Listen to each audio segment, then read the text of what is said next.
طبعا يا جماعه لسه بسقف في الاول زي خالد حسام واياد الموجي. يمكن شركه سامسونج تكلمني في اعلان اقول الو السلام عليكم ازيكم عاملين ايه، فيروحوا هم قايلين لي تو تو تو تو تو تو تو تو تو تو تو تو او نفسك في فاقول لهم ايفون 16 مثلا.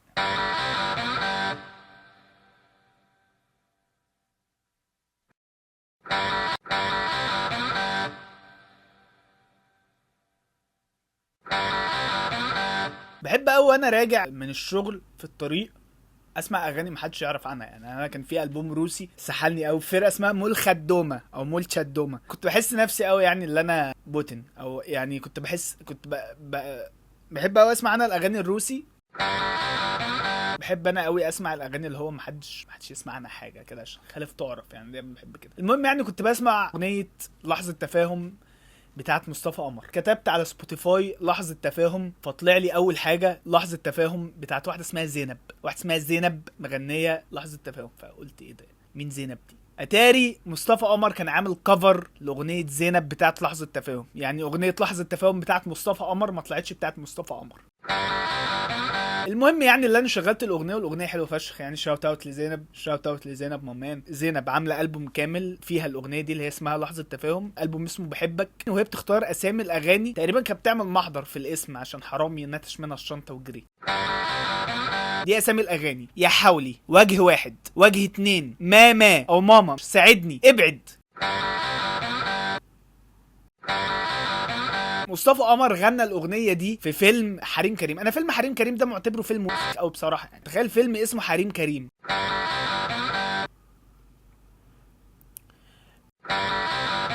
مش عارف ليه الناس خدت الموضوع عادي، يعني ليه الاسم بتاع حريم كريم ده متاخد عادي. يعني تخيل مثلا كان اسم الفيلم نسوان مصطفى او حريم عبده، هي بس يعني.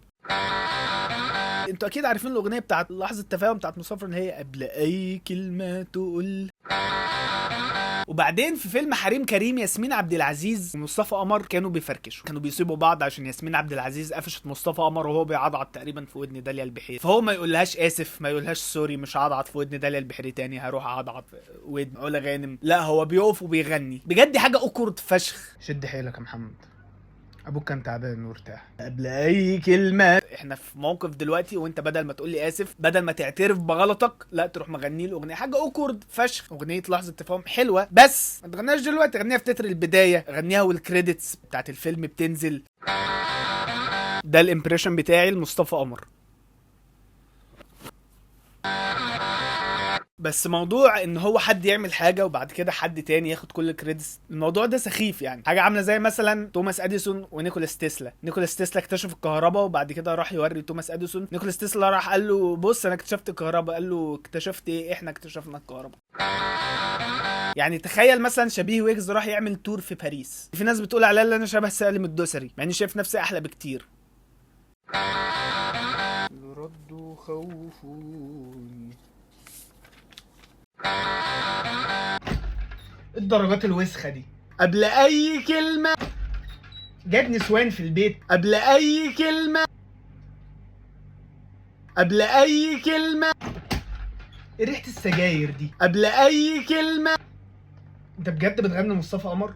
واغنيه لحظه تفاهم دي انا ما شفتش شخص واحد مش حافظها. كل الناس حافظين اغنيه قبل اي كلمه تقولها عن ظنونك واللي كان. بحس مثلا ان اول ما الطفل بتولد في الدايه بتكبر في ودن، مصطفى قمر بيغني قبل اي كلمه تقولها في الودن التانية. ايه الدايه دي؟ انت فاكر نفسك الفنان عبد الرحمن ابو زهره؟